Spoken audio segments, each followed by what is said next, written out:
High student, আজ আমি second semester জেনারেলের পেপার এসিসি B1 অর্থাৎ রুরাল ডেভেলপমেন্টের 10 মার্কসের সাজেশন নিয়ে আলোচনা করছি। প্রথম যে প্রশ্নটা সবথেকে ইম্পর্টেন্ট সেটি হলো গ্রামীণ উন্নয়নের পরিমাপের মাপকাঠিগুলি বিস্তারিত আলোচনা করো। গ্রামীণ উন্নয়নের পরিমাপের মাপকাঠি মানে হচ্ছে গোল, মানে গ্রামকে উন্নতি করতে গেলে কোন গোলগুলি আরও বেশি করে আমাদেরকে কার্যকারী করতে হবে সেইগুলো নিয়ে আলোচনা করতে হবে। নেক্সট যে প্রশ্নটা রয়েছে, ভারতের গ্রামীণ উন্নয়নে গান্ধীজির মতবাদের প্রাসঙ্গিকতা ব্যাখ্যা করো। অর্থাৎ গান্ধীজি যে মতবাদ দিয়েছিলেন সেই মতবাদ গ্রামীণ উন্নয়নের ক্ষেত্রে আজ কতটা উপযুক্ত, অর্থাৎ সেই প্রাসঙ্গিকতা রয়েছে কিনা বা সেই মতবাদ আমাদের কাছে কতটা গ্রহণযোগ্য সেটি লিখতে হবে। নেক্সট যে প্রশ্নটা রয়েছে সেটি হলো গুনার মিডডালের কিউমুলেটিভ কজেশন তত্ত্বটি সমালোচনা সহ বিবৃতি করো। গুনাল মিডডালের কিউমুলেটিভ কজেশন থিওরি বা তত্ত্বটি এইরকমভাবে প্রশ্নটা না দিয়ে হয়তো তোমাদেরকে দিতে পারে ব্যাকওয়ার্স এফেক্ট বা স্প্রেড এফেক্ট সম্পর্কে আলোচনা করো।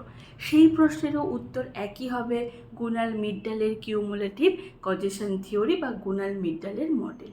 ঠিক আছে, এই তত্ত্বটা নিয়ে আমি এখন আলোচনা করলাম না। যদি তোমাদের এখানকার কোনো প্রশ্ন নিয়ে কোনো অসুবিধা থাকে তাহলে আমাকে অবশ্যই কমেন্টে জানিও, তাহলে আমি সেই প্রশ্নের উত্তরটা বড়োভাবে বা কীভাবে লিখতে হয় সেটা দেওয়ার চেষ্টা করব।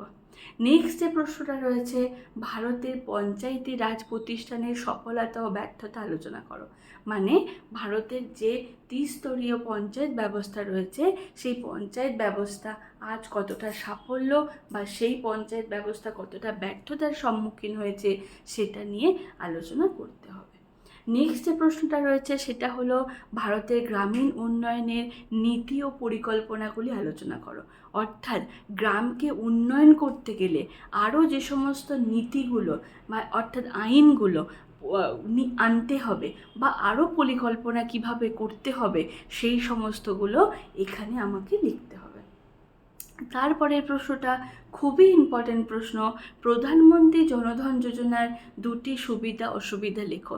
এখানে দুটি শব্দটি না ব্যবহার করে শুধু বলতে পারে প্রধানমন্ত্রী জনধন যোজনার সুবিধা অসুবিধা লেখো, বা বলতে পারে প্রধানমন্ত্রী জনধন যোজনাটি সম্পর্কে যা জানো লেখো।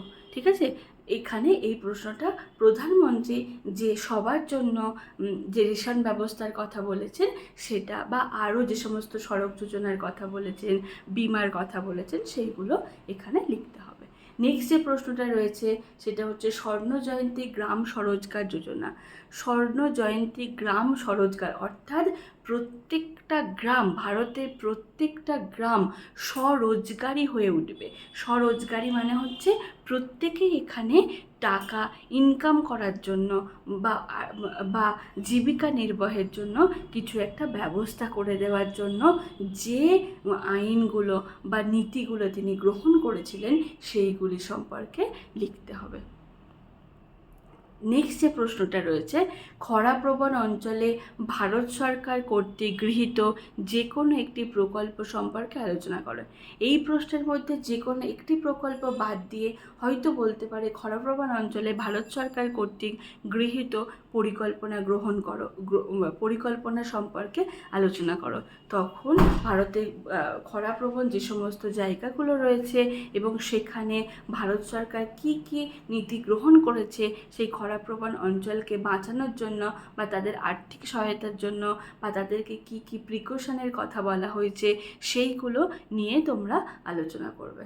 স্টুডেন্ট, আজ আমি 10 নম্বরের প্রশ্ন এখানেই শেষ করলাম। যদি তোমাদের কোনো কিছু ইনকোয়ারি থেকে থাকে তাহলে অবশ্যই আমাকে কমেন্টে জানিও। আর আরেকটা কথা, প্লিজ লাইক অ্যান্ড সাবস্ক্রাইব করতে ভুলো না। ঠিক আছে, ওকে, থ্যাংক ইউ।